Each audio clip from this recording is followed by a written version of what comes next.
we insist that governors must be called to order. I thank you. Senator Eisenhower.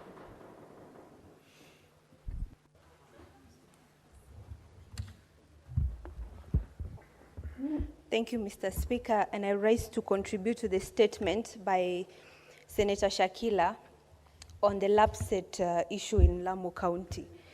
Mr. Speaker, it is very important to note that taking land away from our citizens without any form of compensation or relocation directly disenfranchises these citizens and therefore denying them their dignity. We have a similar issue of the Yamo Dam, which I've spoken about on several occasions in this house, which is actually in my village where I come from. And after the construction of the dam, the compensation has been a headache up until now. And even worse, the piping of this water went through several farms, including those of my neighbors. And upon telling them that there was no compensation, there are already huge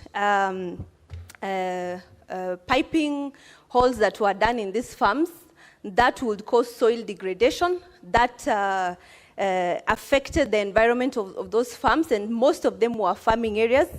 During this rainy season, we ended up not having our neighbors farm or plant any crop because of the effect of the holes that were dug around their farms. And it's so sad that the government itself does not understand that where their freedoms end, the rights of the citizens begin.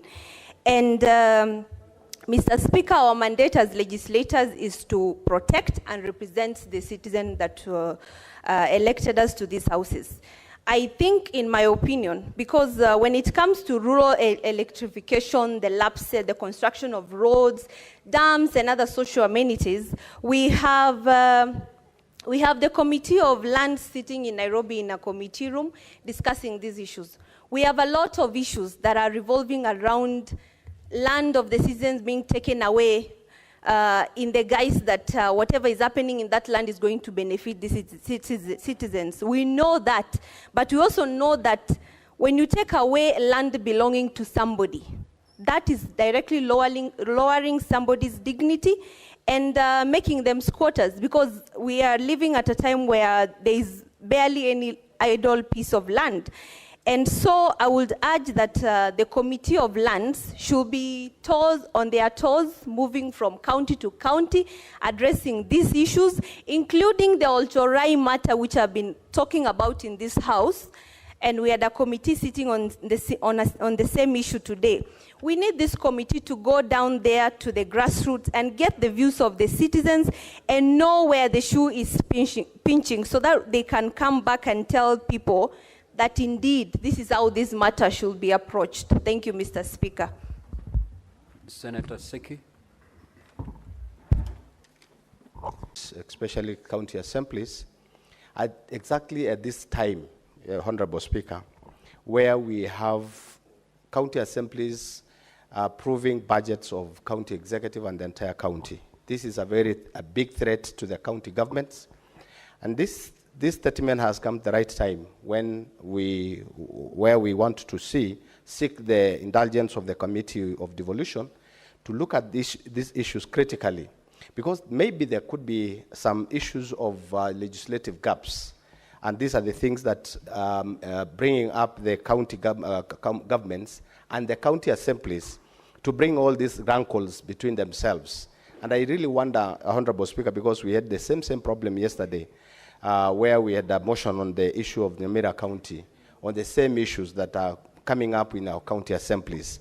And these are things that we cannot even understand, because there are also laws and there are systems and agencies of government that need to protect devolution.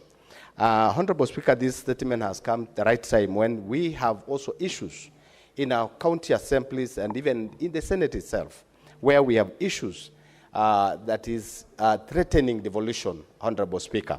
We remember very well that the functions of county assembly, function of the county governments is being threatened. And this is devolution that is being threatened. We really need to look at it more than how we are looking at it today, or even how we are handling as a Senate. Otherwise, Honorable Speaker, we have a lot of issues that needs to be looked at, because county devolution is being threatened, even by national government, Honorable Speaker, whereby we have issues on roads, we have issues on health, we have issues on education. So many problems that are coming up, which are functions that has been devolved. Honorable Speaker, this Senate, this House, need really to look at it critically on issues that has been affecting devolution, and these are the issues that are rising from the county assemblies, the executive, from the county governments, and even from this House itself. So I think it is a matter of the concern to this House that we look at it critically. Otherwise, thank you very much, Honorable Speaker. Senator Muma. Thank you, Honorable Speaker, for the opportunity to speak to the issue, to the statement by Senator Hamida on the matter of unwanted pregnancies due to ineffective contraception. Honorable Speaker, I have previously spoken on the issue of adolescent health in this country. I have indicated that as a country, the greatest problem we have is the neglect of adolescent girls and boys in this country. Honorable Speaker, the 1.4 million unintended pregnancies is just a result of the negligence that we have. Mr. Speaker, I have previously given the statistics around the teen pregnancies in this country. And as at now, between 2016 and now, we have had nearly 1.6 million teen pregnancies in this country. That is young girls who are defiled or who engaged in sexual activity and got pregnant. But now this is the record of the ones who got pregnant and attempted to get rid of those pregnancies. Mr. Speaker, I wish we would look at this issue not in a siloed manner, but as a matter of killing our future. Mr. Speaker, even as we look at the issue of abortion, I don't think the solution here is providing family planning. The issue here is what programs are we putting in place to safeguard the livelihoods of our children. Mr. Speaker, of those who are pregnant, I'd like to tell you we have 150, among them aged 10 and 14 years. Those are going to be mothers. And yet in the Ministry of Education, we have no program on sex education. Mr. Speaker, this information and more information that keeps coming around pregnancies, abortions, is a call to us to stop we're continuing with the policy of no sex education in schools.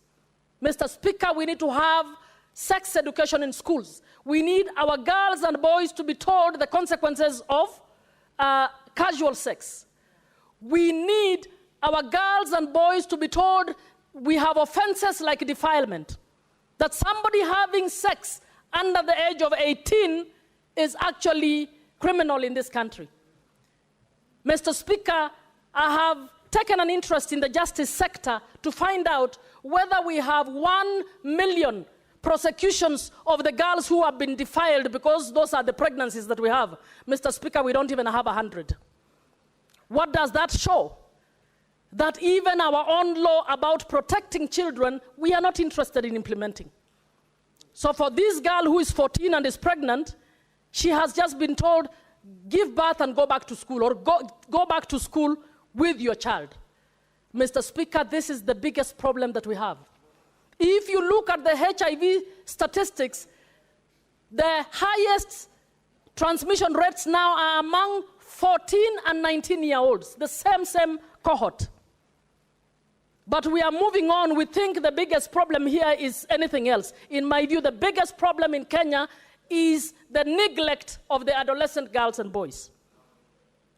And this is only showing what is happening. How did we end up with 1.4 abortions? Mr. Speaker, is also because our health system is not designed to receive adolescents on their own and take care of them. So what happens? We have, particularly in Nairobi, we have a parallel illegal health system on the streets where girls are getting fake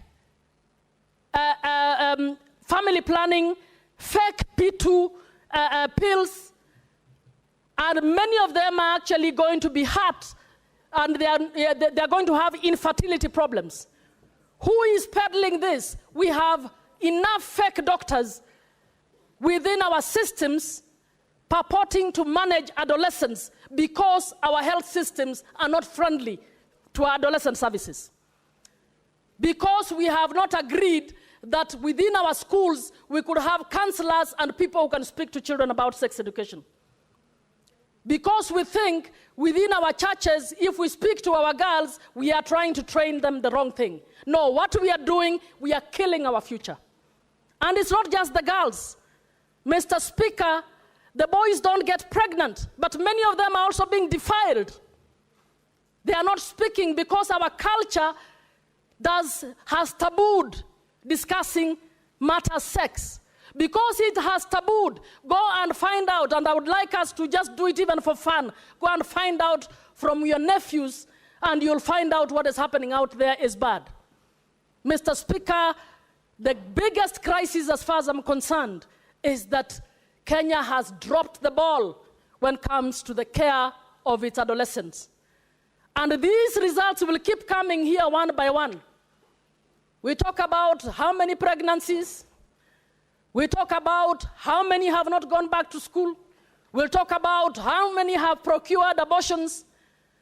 And we are not even being told how many died while trying to procure abortion. Mr. Speaker, this is a serious issue.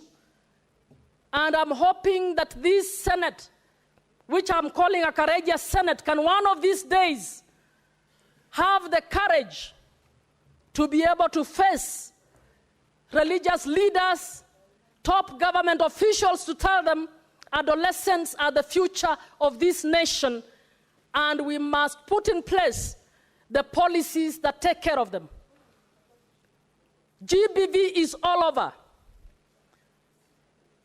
GBV is all over for both boys and girls. But that is not a big deal. We are not discussing it. So I'm calling all of us on order to seriously start looking at your own statistics. Senator Faki, Senator Khalwale, Senator Majority Leader, please come back next time and tell us how many girls in Kakamega County who are under 18 got pregnant last year. Can you come and tell us, each of you? Senator Majority, I was talking about, please next time tell us how many teen pregnancies did we have in Kericho? How many of these abortions happened in Kericho? I want us to start personalizing it. Then we will see how serious it is. I also want you to go and ask the Minister for Education, how many of the kids who got pregnant are back in school? Last year, I went to Bungoma County. Senator Wafula is not here. In 2023 alone, we had 5,000 teen pregnancies in Bungoma. That is how many schools? If you are talking of a school that has 1,200 learners, those are about 4 schools full of pregnant people. Mr. Speaker, I'd like to thank Senator Hamida for bringing this issue, but it is a big issue that I think we need to start looking at holistically, and we need to ask the committees on health and committees on education to look at it from the lens of adolescence, to look at it from the lens of both boys and girls, to look at it beyond pregnancies and abortions, to look at it as an issue of violence against adolescents. And if you do so, we will realize that we need to do something about it. And Mr. Speaker, I will be going to the task force, to the Nancy Baraza task force. I am glad it's being headed by internal security. And Senator C.S. Murkomen is in charge of security. We would want matters of the safety of girls and boys in this country to be treated as an issue of internal security. And that policy should extend and put a budget line and a policy in place to ensure that the safety and security of our girls and boys is taken care of. Thank you, Mr. Speaker. Senator Olekina. Thank you, Mr. Speaker. Mr. Speaker, I rise to make some comments on, particularly on the statement, I believe, by Senator Hamida Kibwana on the issue of pregnancy in school, or unwanted pregnancies in school. Mr. Speaker, I think all of us here are missing the point. You know, we can stand here and lament and make all beautiful statements and condemn certain individuals, but we are not going to the root cause of the problem. The statement presented by Senator Hamida has given statistics, and they have said that Nairobi County is leading in unwanted pregnancy by 78%. And they said Nyanza province is 69.4%. They also talked about Central Province, 78.3%. Mr. Speaker, the most important thing for us to ask ourselves is, what is sort of like similar in all these counties? The rate of poverty in these counties is very high. Because when you ask yourself, who are these young girls who are getting pregnant in Nairobi? It is the informal sector. It is in public schools. If you go to private schools where the rich take their children, where we take our children, the rate of pregnancy there is quite low. Because those kids are educated, those kids are given activities to be able to take. We are not. The biggest problem, we're the ones who incubate this problem, ensure that it gives birth, and then instead of having a proper solution, we come and lament here. This is an issue where the Ministry of Education, yesterday I was surprised. I was watching in the news, the Committee of Education had invited the Ministry of Education to the National Assembly. And even when you're looking at the priorities of that Ministry of Education, they had forgotten one very important basic thing, which is to budget for the exams that these children are taking. If we are not budgeting for the exam for these children, we are not investing in making sure that we support these children. We come up with policies that guarantees free primary education, free secondary education. How then are we going to come up and stop this issue of pregnancy? You know, sometimes people sit down and they say, you know, life is too hard. All I want to do is to get a meal for the day. You know, and when these kids who are vulnerable, when they go home, the parents are out there working to be able to feed those kids. And when those kids do not have activities to do, what do you expect them to do? They will be lured by guys who drive border borders, who've got some little money. You know, they'll be lured by politicians like us. They'll be lured by rich people from the cities. And you know, these kids will be mesmerized. And what do you know? They're pregnant. And then that is when they realize, oh my God, what did I just do? I think we need to ask ourselves, what steps do we need to take to be able to solve this problem? I think when I look at the senators who are in this chamber right now, I know Senator Mungatana is a father of girls. I know Senator Halwale is a father of girls, many girls. I know my good friend from Kwale is a father of girls. I'm a father of girls. So this is our problem. This is something that we need to take. I know the speaker is a father of girls. So really, all of us here, including the majority leader, they're all fathers of girls. So what should we be doing? What we should be advocating is not lamenting, but rather saying, how do we ensure that these girls remain in school?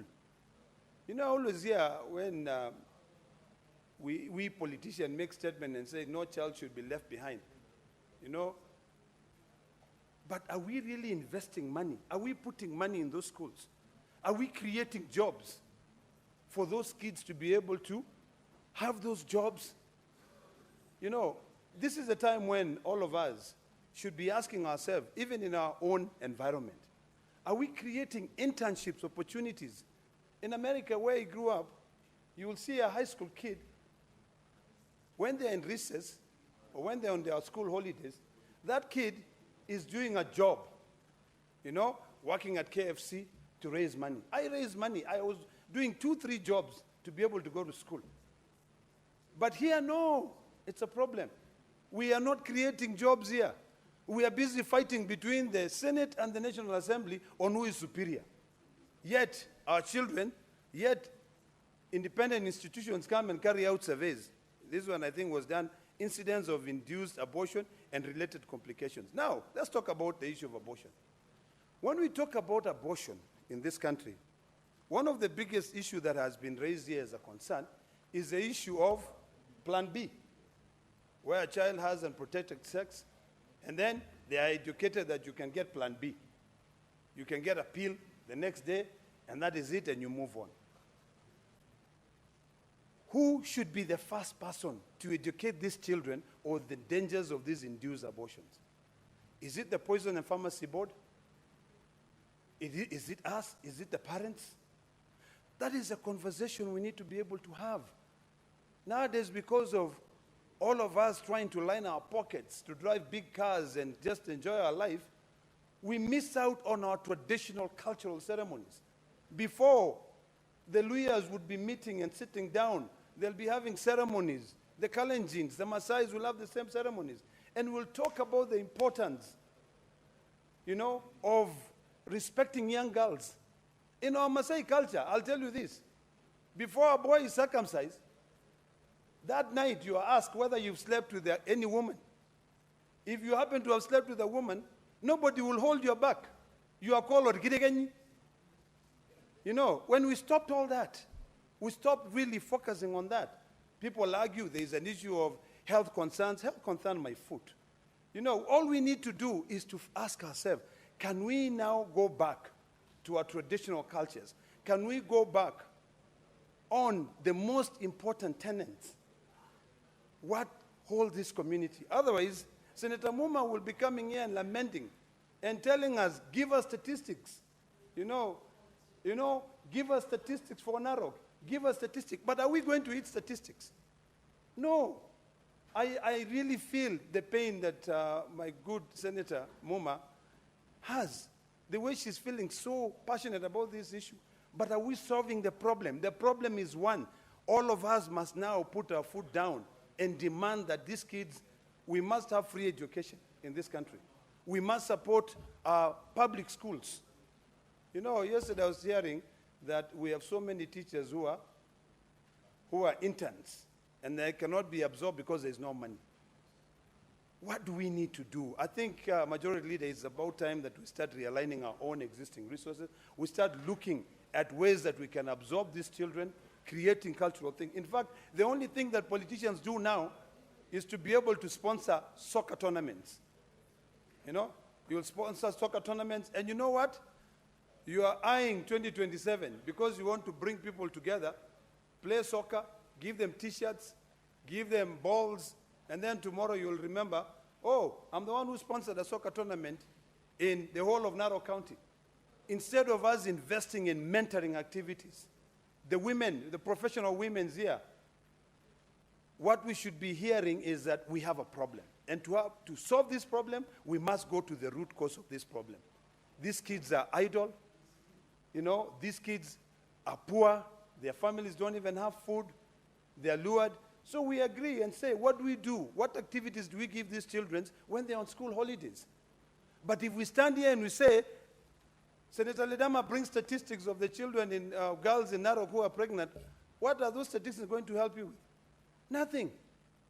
Of course, they can inform you when it comes to the issue of decisions, but if you cannot solve the basic problem of ensuring that that child is busy, talking to that child about her future, talking to that child, you know, when we were growing up, the most important thing was for you to finish school, get a white-collar job. Now, we don't need to get white-collar jobs anymore. We can be creative. We can be creative. In the Maasai culture, we can use our tools, make beadwork, the women in our culture. I'm told that I have some girls from Sikanani school here, and I hope that they'll still be around.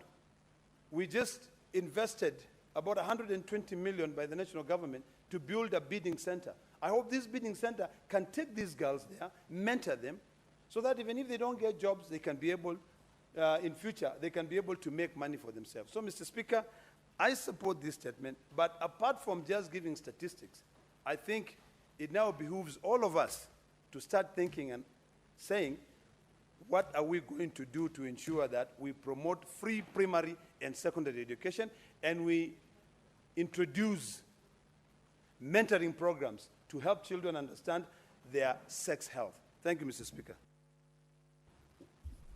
Senator Mungatana.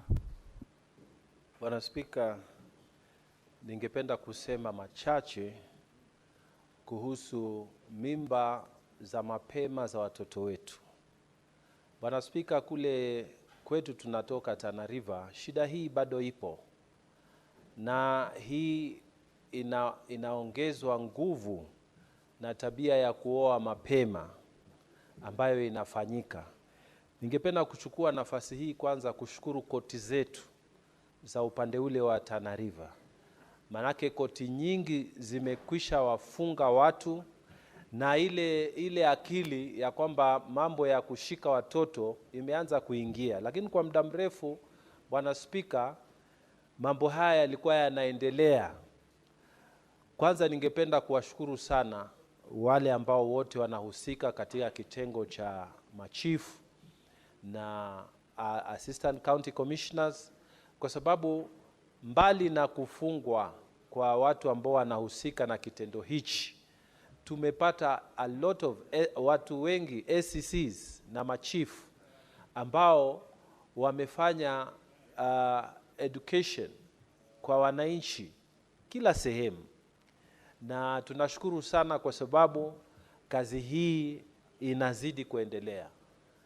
Jambo ambalo tungependa kusema na ningependa kusema katika seneti hii ni kwamba wazazi na viongozi wa jamii tuache hii tabia ya kutafuta maslahi wakati ni watoto wadogo ndio wanaolewa mapema, watoto wanaharibiwa. Tuache kabisa hii tabia ya kutafuta maslahi. Tunataka watoto wetu wasome, na wale wazee ambao wanashika watoto ama wanajaribu kuwaoza watoto ambao wako chini ya miaka 18, koti zetu, machifu wetu wafanye bidii hao watu waadhibiwe. Jambo la pili na la mwisho kuhusu hizi mimba za mapema, Bwana Spika, ni kuomba sisi wazazi pia tuchukue nafasi kukaa na watoto wetu. Asubuhi kama watu wameenda shamba na jioni wamerudi, ama watu wameenda kuuza vitu kule sokoni na jioni wamerudi, ama watoto wameenda shule na jioni wamerudi, ama wameenda kuchunga mbuzi na ng'ombe na jioni wamerudi, tuchukue nafasi kukaa na watoto wetu. Dunia hii ambayo tunaishi, Bwana Spika, ni dunia chafu. Kama ni kwa mitandao, dunia ni chafu. Kama ni kwa mazungumzo, dunia ni chafu. Kama ni huko mahali watu wanakunywanga mapombe, dunia ni chafu. Kwa hivyo sisi kama wazazi tuchukue jukumu la kuongea na watoto wetu. Yaani kwa kizungu tunasema pushback. Lazima tuchukue nafasi ya kukaa na watoto wetu, kuongea na wao. Mimi kama ilivyosemekana hapa ni mzazi wa wasichana, na nimekuja kutambua, manake nilikuwa sijui. Mimi nilikuwa nafikiria kujuana, watu wanaenda wanaongea, wanakunywa chai, kisha baadaye ndio wanaenda restaurant na mambo kama hivyo vile tulifanya, ama kukaa hapa National Park, ama kununua njugu na kukaa hapa chini ya miti hapa kuongeshana. Siku hizi mambo ni tofauti, mambo ni different kwa ground. Wasichana wangu walikuwa akiniambia vile mambo yako hii dunia, hata nimeshtuka Bwana Speaker. Siku hizi watu ni internet, kila kitu ni internet, watu wanasoma maprofile, watu wanaelezana kila kitu. Ati sasa sio kama zamani, ati mimi siwezi kutana na watu ati tunaenda kukula njugu. Tunakula njugu ya wapi daddy? Unaona sasa mambo yamebadilika, mambo yamekuwa, watu sio vile tulikuwa kitambo. Kwa hivyo ni lazima sisi tukae tuwaongeleshe hawa watoto wetu. Lazima, yani hii ni kama ni vita. Kwa sababu wewe usipowaongelesha, ukweli wa watoto wako utakuwa ni ukweli wa wale watoto ambao wana tabia mbaya. Ukweli wa watoto wako itakuwa ni ukweli wa ile mavideo chafu wanaangalia katika internet. Ukweli wa watoto wako itakuwa ni zile story wanaambiwa na watu wengine. Lazima tuchukue nafasi ya kupinga kabisa haya mambo na kuwafundisha maadili na dini. Na isiwe kwamba dini sisi sasa tunangojea watu wa kanisa ama watu wa madrasa wawafundishe dini.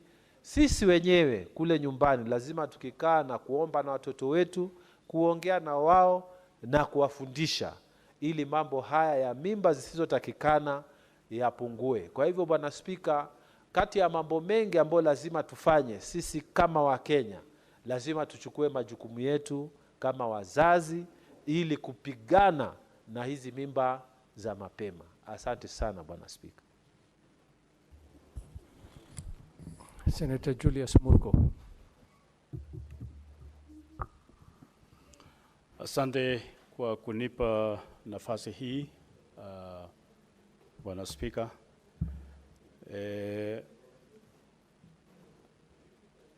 Neno hili la mimba ya mapema ni kitu ambacho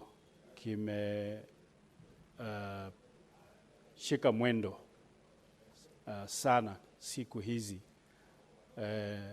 Nadhani pamoja na yale wenzangu wamesema kwamba umaskini umezidi, na ndipo watoto jipata tu wanaongozwa kufanya haya maneno kupitia njia ambazo ni rahisi, kama kununuliwa sweet, kama kununuliwa biskuti na vitu kama hivi. Vinachukua watoto wetu wachukuliwe na watu walio na nia mbaya. Njia ambayo imekuwa rahisi sana ni watu wa pikipiki hasa, ambao wanachukua watoto wetu kwenda shuleni, kwenda sokoni, kwenda pahali ambapo wanataka kwenda, na vijana fulani, watu fulani wanajifanya ni wateja wa kuwasaidia. Hata saa zingine wanawachukua bure bila malipo, na kwa njia hii wanawatengenezea njia mbofu ya kuweza kuwakuta na kuweza kulala nao na kuwapa mimba. Na kule nyumbani baba na mama siku hizi hawajali kuketi na watoto wao na kuwaongelesha. Wamama kitambo kidogo ama zamani walikuwa wanaongelesha wasichana, hasa wasichana wale ambao wameanza kupata damu za mwezi. Wamama wanajua ya kwamba bila shaka watapata mimba wakati wowote, na kwa hivyo wanakaribia kabisa kuongea nao na kuweka maneno wazi, ili msichana ajue ya kwamba akilala na mfulana, akilala na mwanaume, mimba yaweza kupatikana wakati wowote. Na kwa hivyo sasa wamama siku hizi wameachia walimu wawe ndio wanakaribia watoto na labda kanisani ama madrasa wanaachiwa waongeleshe watoto, na hao pia saa zingine wengine huko wanakuwa nyang'au ama wale ambao wataweza kutumia hao watoto vibaya, na kwa hivyo kila pahali sasa ni hatari kwa mtoto msichana na mtoto mvulana pia, kwa sababu watoto wa fulana pia wameingia katika hali hiyo ya kutumiwa vibaya na watu walio na nia mbaya. Na kwa hivyo ili tuweze kukabiliana na hali ambayo tunayo sasa, ni kuongea na watoto kwa njia ambayo ni wazi, hasa baba na mama wenyewe waongee kwanza na wajadili juu ya watoto wao na mienendo ya kila mtoto vile anaenda, ili waweze kuwasaidia wasiweze kutumiwa vibaya na wajikute wana mimba. Na mtoto msichana akishapata mimba ni kama mwisho ya barabara ya maisha ya kesho. Hata ingawa tunapiga kiraka kidogo, tunasema aache mtoto pahali na rejee shuleni, lakini huyo ni mtu ambaye tayari ameumia. Huyo ni mtu ambaye hali yake ambayo yalikuwa vile alifikiria, vile alikuwa huru, vile aliota ndoto zake za maisha ya baadaye, yanaanza kudidimia na kuwa mtu ambaye amenusurika hali ambayo haiwezi kumwendeleza katika maisha yake.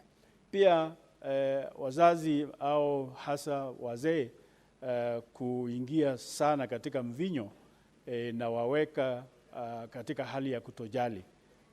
Wao sasa hawaoni watoto wao wanaelekeaje, kwa sababu wakati ingia nyumbani ni nyakati ambayo labda watoto hawako, wamelala ama hata wametawanyika, na kwa hivyo yafaa wazazi wajirekebishe kabisa ili waweze kustahimili yale ambayo yanaingia watoto wao kwa wakati wa sasa.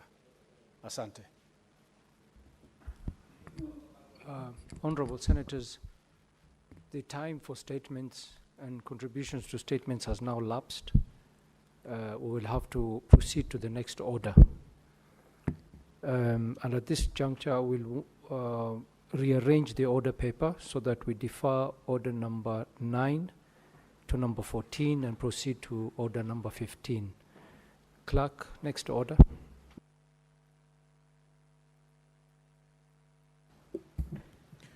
Order number 15, the Creative Economy Support Bill, Senate Bills number 30 of 2024. Resumption of debate interrupted on Wednesday, 14th May 2025, afternoon sitting. Senator Sige, you were on the floor of the House when this debate was interrupted, and you had a remainder of 4 minutes. Please proceed.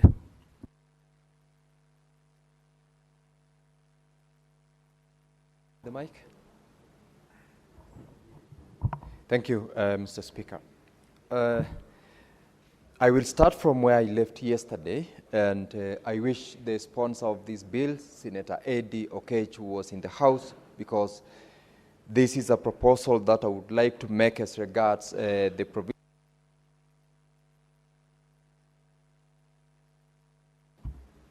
Thank you. I would like to make a proposal to Senator Eddie to amend Clause 13 of this bill. Clause 13 provides for the Cabinet Secretary of the relevant ministry to designate an administrative unit.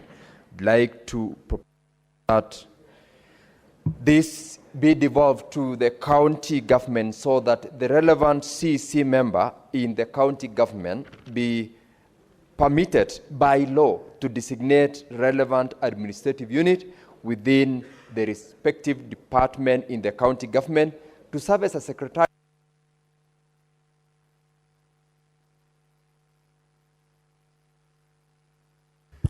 Senator Sigei, use the dispatch box. There seems to be a problem with your mic.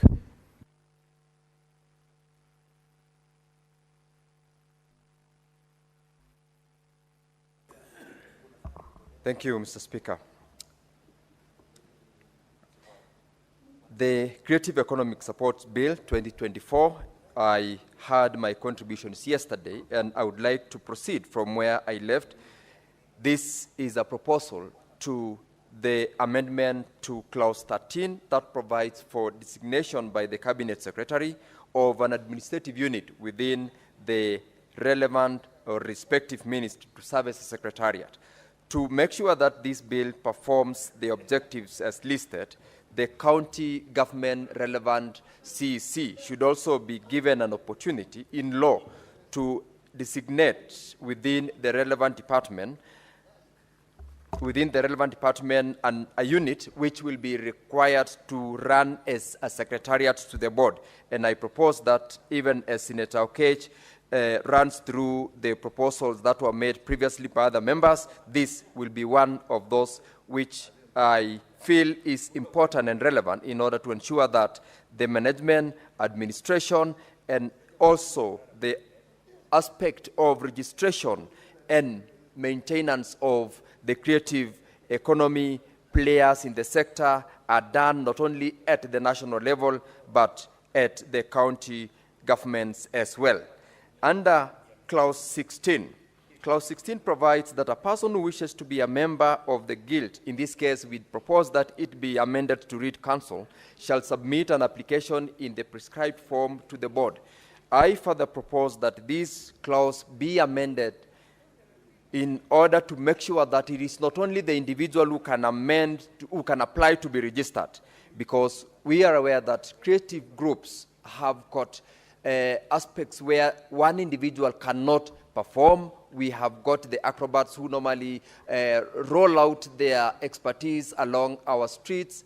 They should be allowed to register with the council as a group and benefit out of this process. So I propose that corporate membership be included in Clause 16 so that dancers, players in a certain field, acrobats or actors who have registered themselves as a group are allowed to belong to the council and benefit from the administration and the management of the council.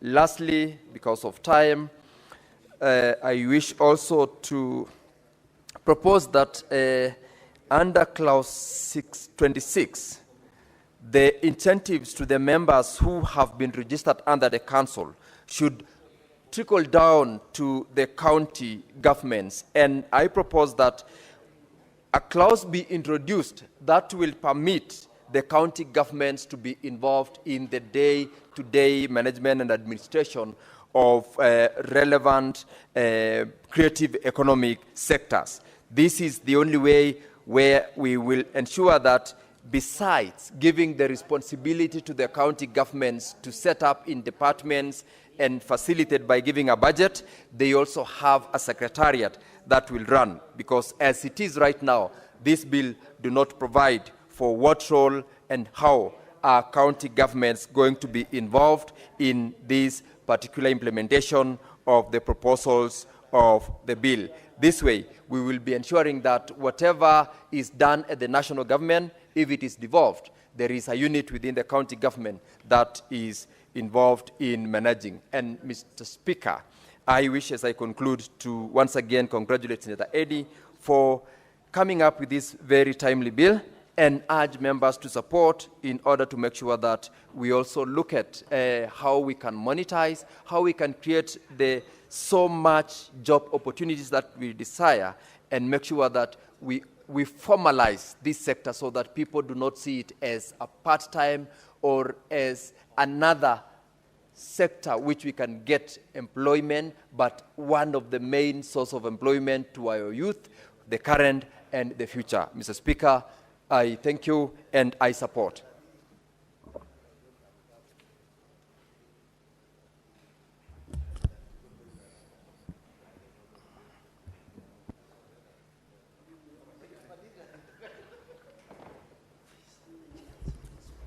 Honorable Senators, I would like to acknowledge the presence in the public gallery this afternoon of visiting teachers and students from Sekenani Girls Secondary School in Narok County.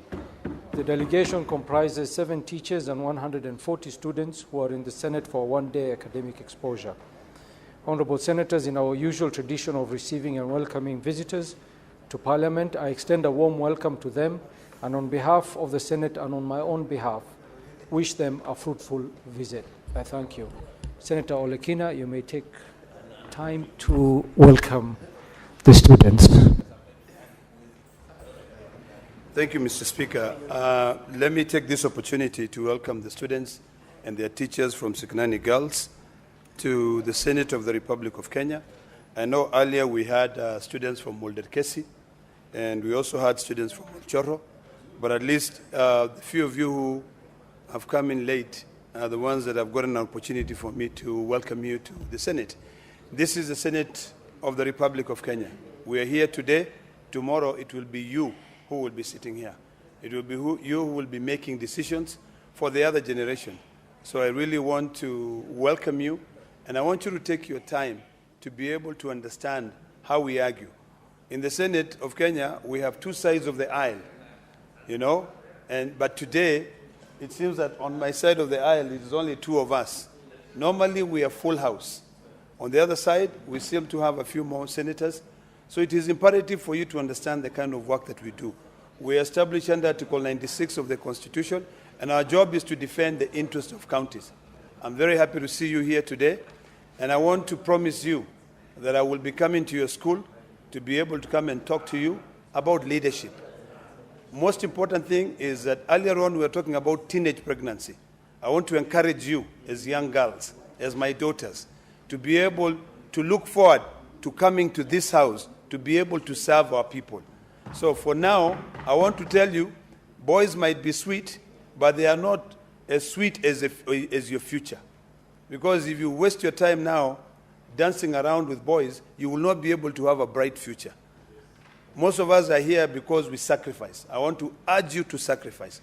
I know the challenges, I know where you come from, I know your parents are struggling to put you to school. You're also in a very good environment. Sekenani, Mr. Speaker, is located at the gate of the Masai Mara Game Reserve. In fact, most of these girls in their home, when they're going to school, they just, pass each other with wild animals, and they just shake hands, or maybe they wave, and they appreciate each other. So I really am very grateful to have seen you here today, and I promise you that I'll be coming there in the next few weeks to be able to come and meet most of you so that we can talk about the future. We are also creating economic activities. Mr. Speaker, at the Sekenani Gate, the Ministry of Culture has established a bidding center where the national government is investing about 120 million shillings. We were there last week with the President and officiated the opening or the groundbreaking of that facility. I want to encourage you during school holidays for you to be able to go there and nurture your talent. Some of the bill that we're talking about here is on creative industries. It is about time for you to think of yourself as future leaders. Future leaders are designed either for you to come here or to build your own economy. You become a leader in everything that you do. By the time you guys are our age, things will be very different. So welcome to the Senate, and I hope that we can continue engaging. And thank you, Mr. Speaker. Senator Olekina, you're also next in contributing to the bill. Thank you, Mr. Speaker. Mr. Speaker, I rise to support this very timely bill, the Creative Economy Support Bill. Mr. Speaker, in this country today, because of the rate of unemployment, a lot of youth are becoming very creative to a point where they pay for their school. Most of our youth have become content creators. If you go to TikTok, some of us who wake up very early in the morning at around 5, or maybe 3 in the morning and you cannot be able to sleep, you try to figure out what is new in the creative industry.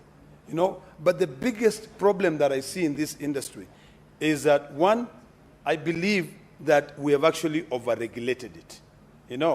I support this bill which is being proposed by Senator Eddy, but I think we need to allow this creative industry to self-regulate.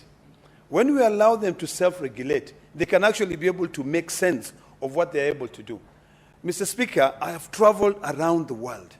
Recently, I was in a country where very few people will dare go because there are very few flights that go to that country.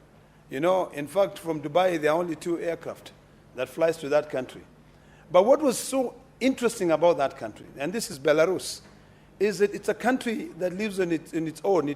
They believe in different political ideology, such that, you know, they are treated differently from those ones who believe in the principle of ideologies of the NATO-friendly countries. This is a Russian-friendly country. But one thing that really moved me is the creative industry in that country. I was shocked that, you know, in the eve of a presidential election, the capital city of Belarus, it's called Minsk or something like that. The government organizes, the Electoral Commission organizes activities, which are sponsored by the creative industry. They organize dances, people come there and dance. They are reminded of their history. They are reminded where they have come from, the challenges they have come from.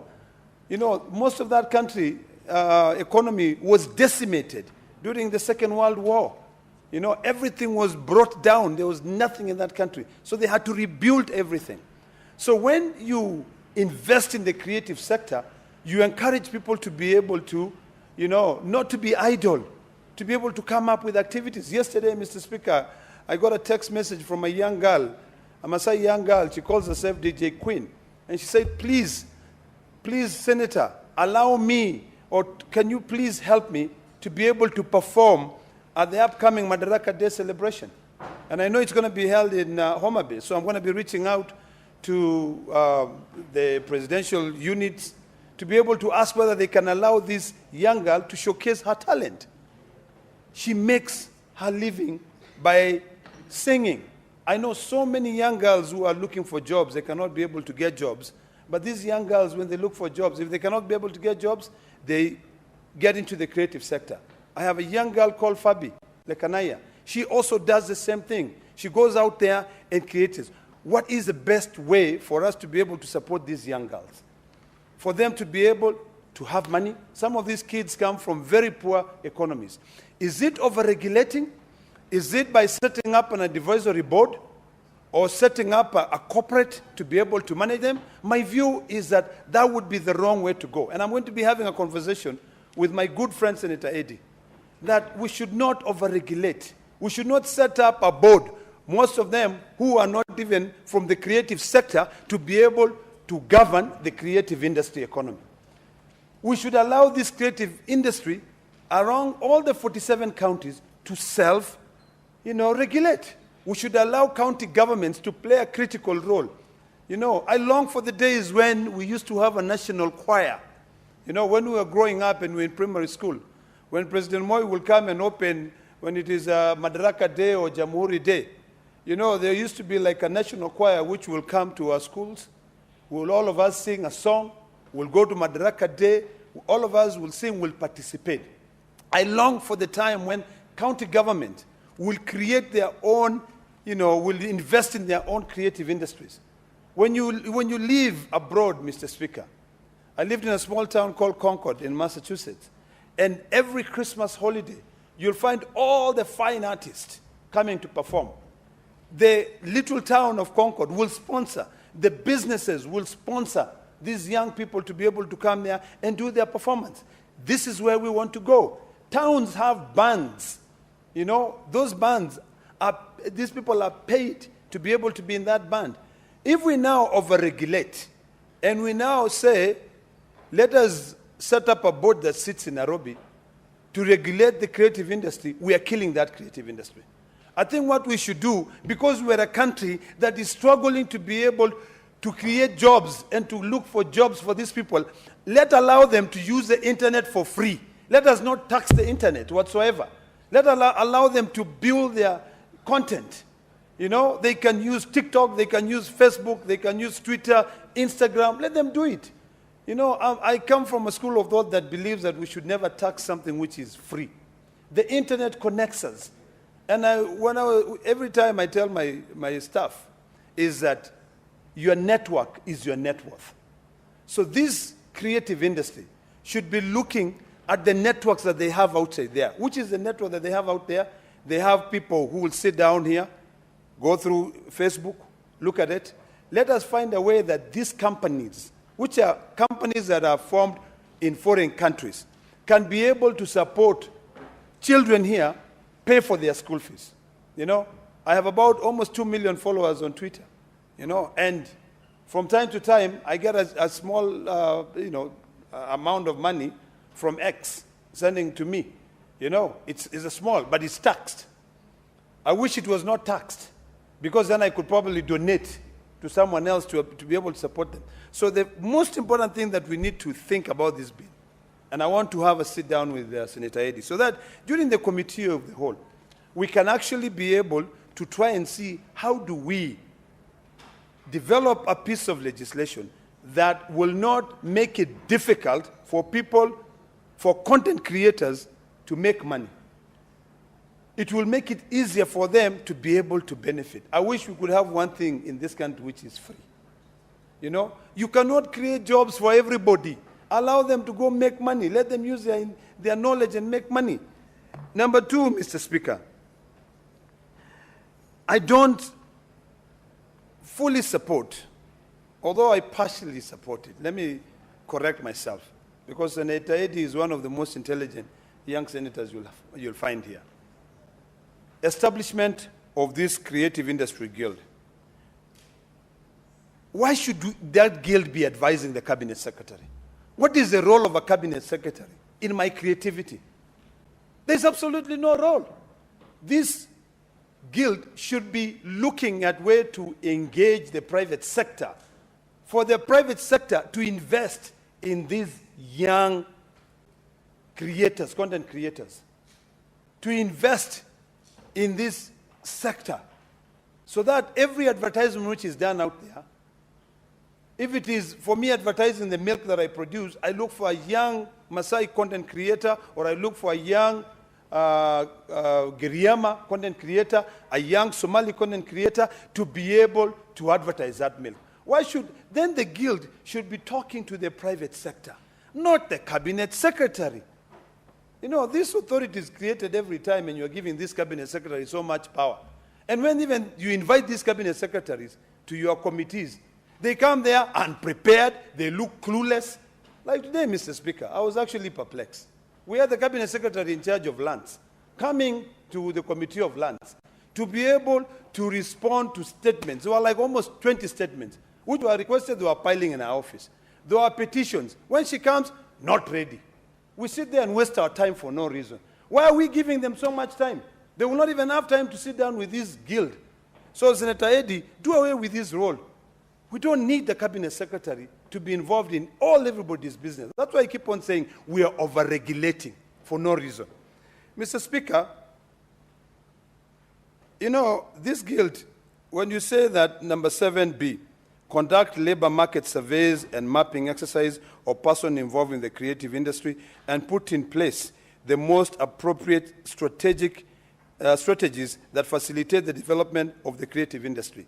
This is why I keep on saying we are over-regulating. We are over-legislating. Allow this industry to self-regulate.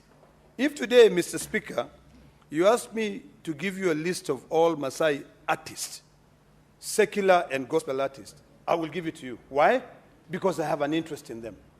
Okay? I have two interests in them. I have to figure out anytime I have an event, I know who I can be able to invite so that I can be able to support them. The private sector can play a critical role here. The private sector has a role to play. Every so often, you see CitizenTV or Citizen Radio doing road shows. You know, you see radio stations carrying out road shows, and they hire the services of these artists to be able to market their stations. You know, let them self-regulate. The only thing that I could probably support here is that every county government should have a record of the artist, but not set up a guild that goes out and map. You are mapping, they are coming up every day, Mr. Speaker. They are doing collabos with artists in South Africa. They are doing collabos with artists in Tanzania, in Uganda. This is not necessary. What we should be looking at is that if this guild should engage the private sector so that in Narok County we have a performance center. And in that performance center, on a daily basis, you have 5 or 6 artists who are going there, sell tickets, let them go.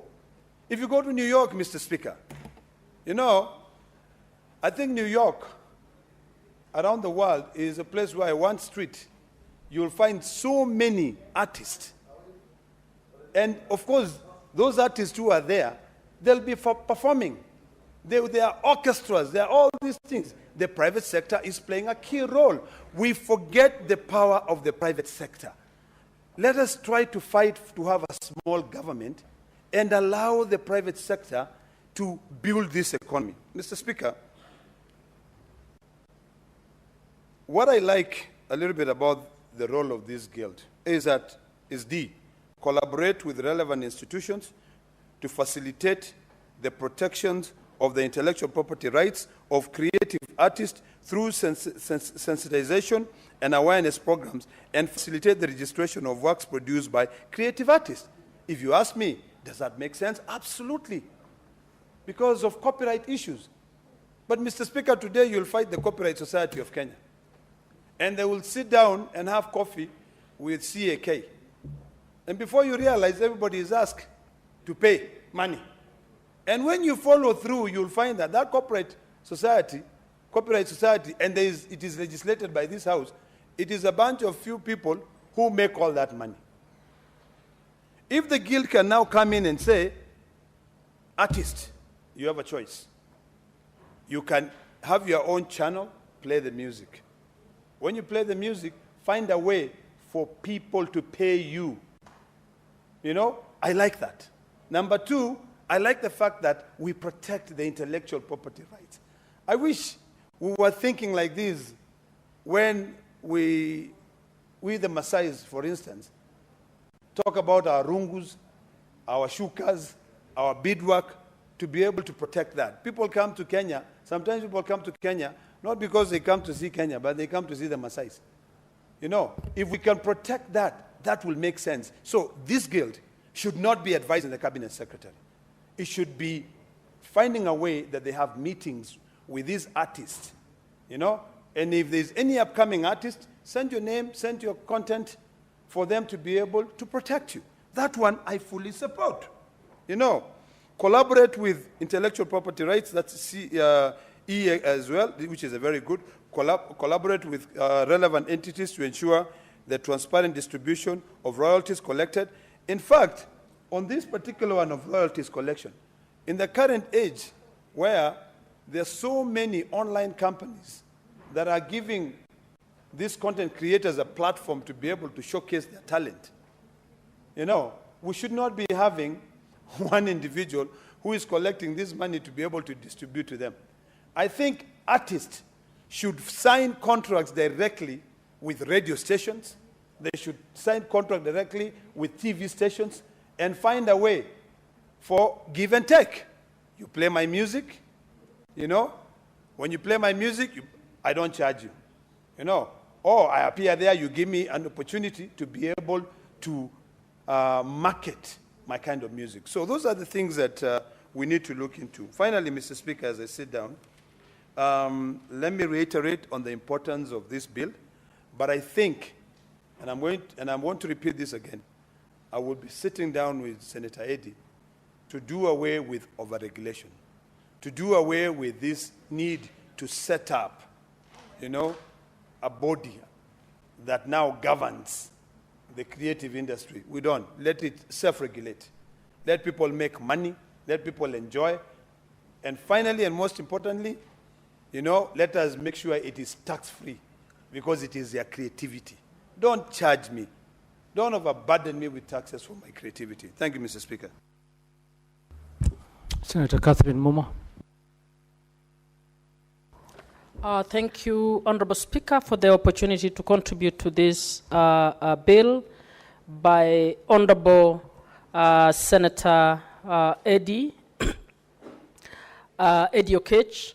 Mr. Speaker, I'd like to congratulate the senator because I think the creative industry in Kenya is largely emerging and growing on its own. You will agree with me, honorable senators, that as a country, we have not invested heavily in recognizing the broad different aspects of creative industry and investing in it enough to grow the industry. Mr. Speaker, the enactment of a law on the creative industry provides an opportunity for us to have a policy direction in dealing with issues that relate to creatives. And following up to what Senator Olekina has said, I would urge that this policy direction should be more facilitative than it should be about regulation. And so I support the passing of this bill, but would urge that we look carefully at instances that might claw back what we want to do by over-regulation. So I'm glad that Eddie has come up with it, and the greatest things we need to do here is to provide opportunity to the sectors, different sectors, to ensure that we increase opportunities and an equitable access to these opportunities to ensure that our young people, even older people, our cultural people are able to participate in the creative industry in a manner that can actually benefit them and also benefit the country. Looking at the provisions of the bill, Honorable Speaker, I will make time to actually provide my written comments. I have looked through the bill, and I would want to caution a little bit on close-ended drafting. Mr. Speaker, if you come to clause 2 on definitions, you can see that the definition of the word creative industry says it means all activities or trade by persons that produce artistic, cultural, or innovative goods and services, including fashion, publishing, advertising, crafts, music, audio, visual, and performing arts, video, film, and imaging, photography, gaming, and animation, and graphic design, and web design, and so on. But even in all this naming, I'm sure you can think of others that have been left out. One that I can think of is just artworks. You know, the clear art, the drawings that people make and sell, or paintings that people make and sell. That is art. We have many others. Even plaiting of hair is an art. So I would want, and I would urge Senator Eddie, that we must, in our definitions, ensure that the definitions are open-ended enough to be more inclusive rather than exclusive. The same comment goes on the clause that actually provides for the membership of the guild. The clause that is providing for the membership of the guild has actually named various people who should form the membership of this guild. You have a principal secretary relating to trade industrialization. I don't know why must it be trade, why not culture? You have somebody nominated by an association representing the largest number of persons in the film industry. How do you define that? There is one person nominated by the association representing the largest number of persons in the music industry. What parameters do you use to determine that? You have one person nominated by the association representing the largest number in the fashion industry. Now it has picked what it has named there.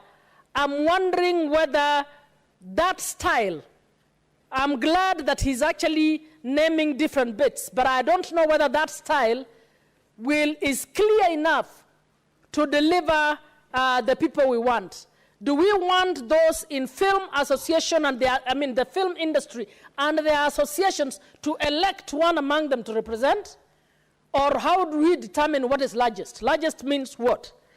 So we need to be careful about that. When you look at that clause 8, Roman I, it talks of an advocate of the High Court of Kenya nominated by the Law Society of Kenya.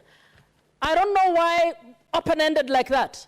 We might have wanted, if we must have a lawyer, we might have wanted a lawyer who has competence in intellectual property rights. And maybe that is now bringing on board the lawyer that will actually be able to provide guidance to that team. And then we have a clause later that says to ensure not more than 2/3 gender. Mr. Speaker, this is the space where I think one of the memberships should have gone directly to persons living with disability. The reason I say this, persons with disability are ordinarily excluded from the job market. They are not employed. The school process actually is very limited. You will find that we have very few deaf schools for persons with hearing disability run by missionaries. And you find that because we have never provided for them in the public realm, you will find that even the way we have designed a Senate, for instance, I don't see if we had a member who had a hearing disability, how do we facilitate their participation here?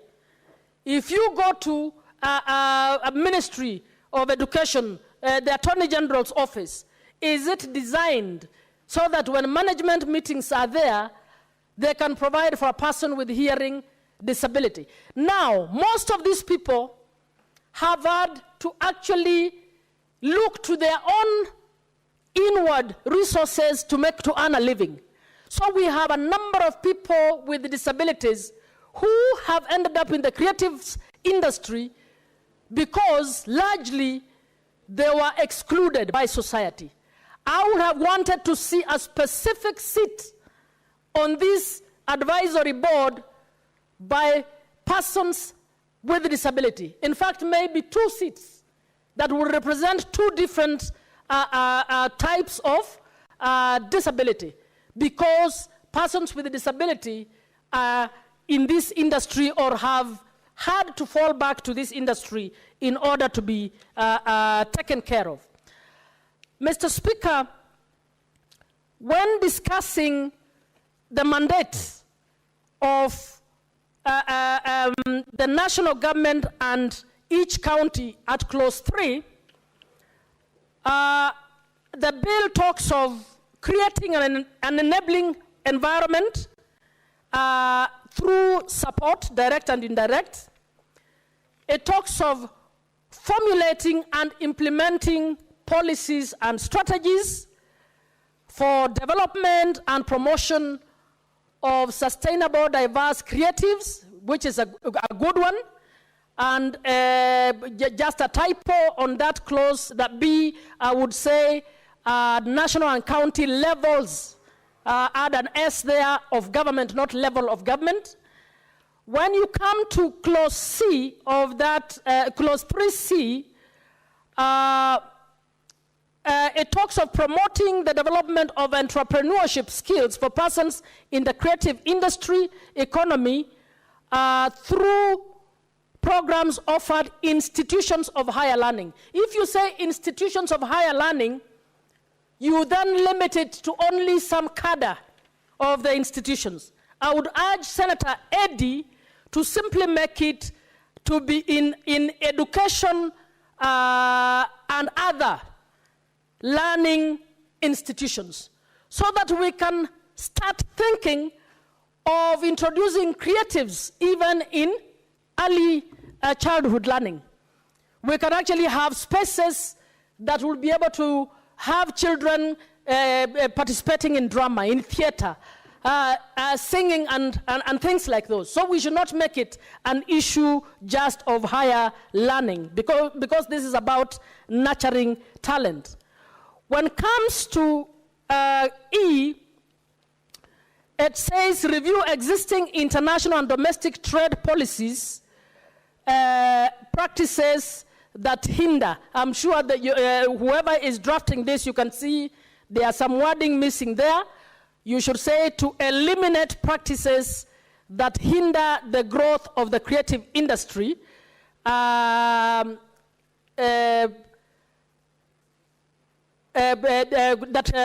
while incorporating provisions that will mitigate against such negative provisions. So there are a number of, if somebody has read this, and I'm speaking particularly to the staff that are assisting Eddie to draft this, please read through to ensure that there is grammatical flow of developing this bill.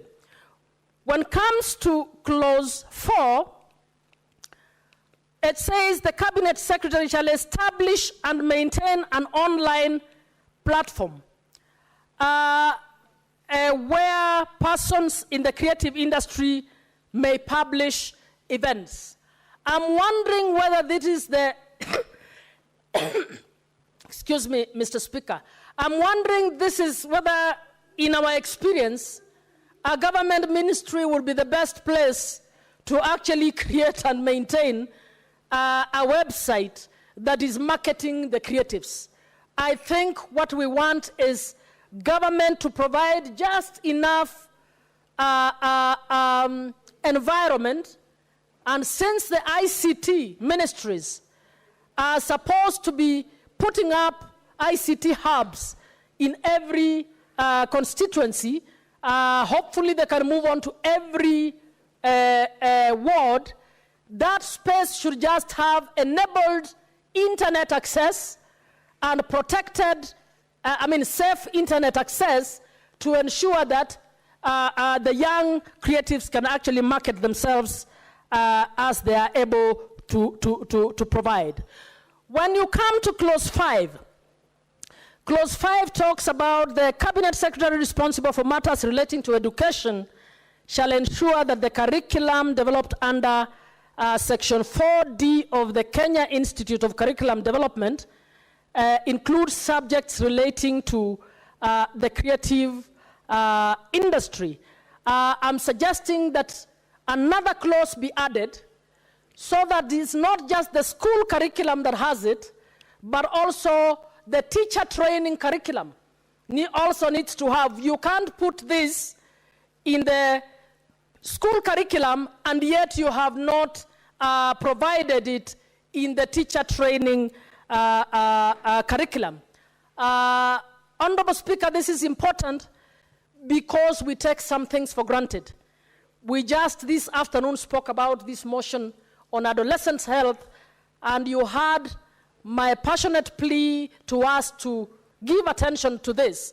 One of the things that I discovered in this, Mr. Speaker, when I was doing writing up a training manual on HIV rights for young people, I spoke to adolescents, I spoke to parents, I spoke to teachers about how to go about educating our young people on matters relating to sex and life skills.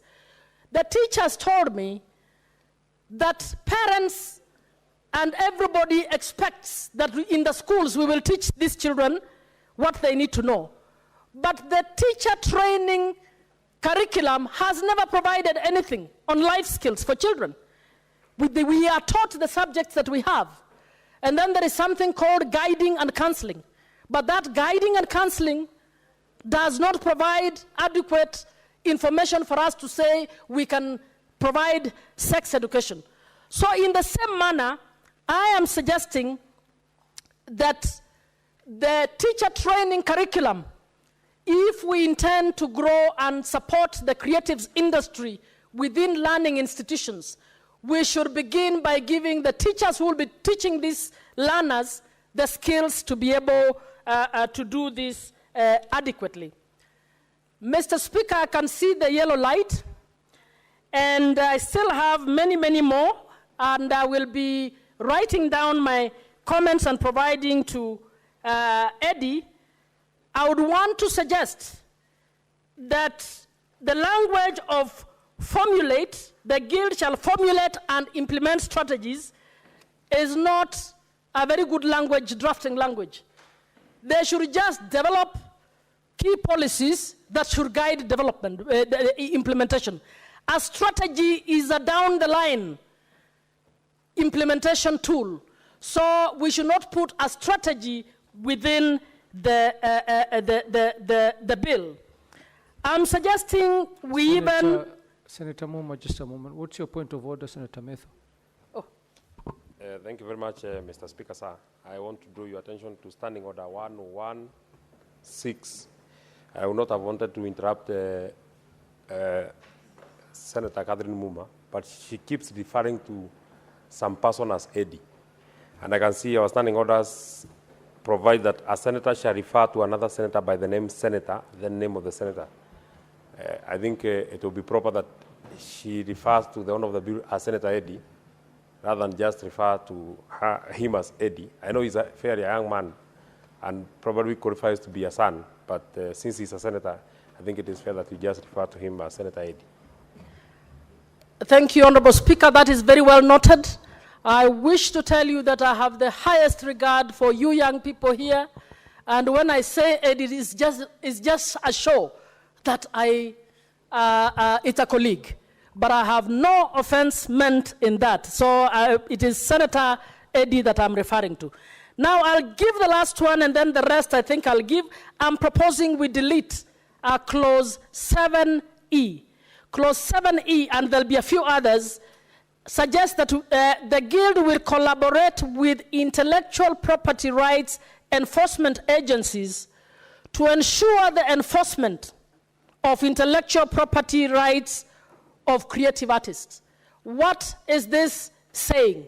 We already have enforcement agencies, but through this clause, we are giving another enforcement mandate to this Guild. What are you going to do? You're going to cause confusion, because the Guild will start saying it is the one that is supposed to enforce matters relating to intellectual property. So whoever drafted this, please look at it a little on that. F says collaborate with other relevant authorities, collaborate with the relevant authorities to ensure the transparent distribution of royalties. Again, matters royalties needs to be thought through properly, so we provide a clause where we are ensuring a process that is transparent, just, and fair for the collection of royalties that relates to the artworks and the works of the creatives. Mr. Speaker, I have many more detailed bits which I hope to sit down and write and hand over to Senator Eddie. But I want to commend him for this and to say, Honorable Speaker, that where we are with bloated public service, with ghost workers, with issues of lack of integrity in employment, we must provide a facilitative role for our young boys and girls to be able to earn a living out of the creative industry. I support. Thank you. Senator Karen Nyamu.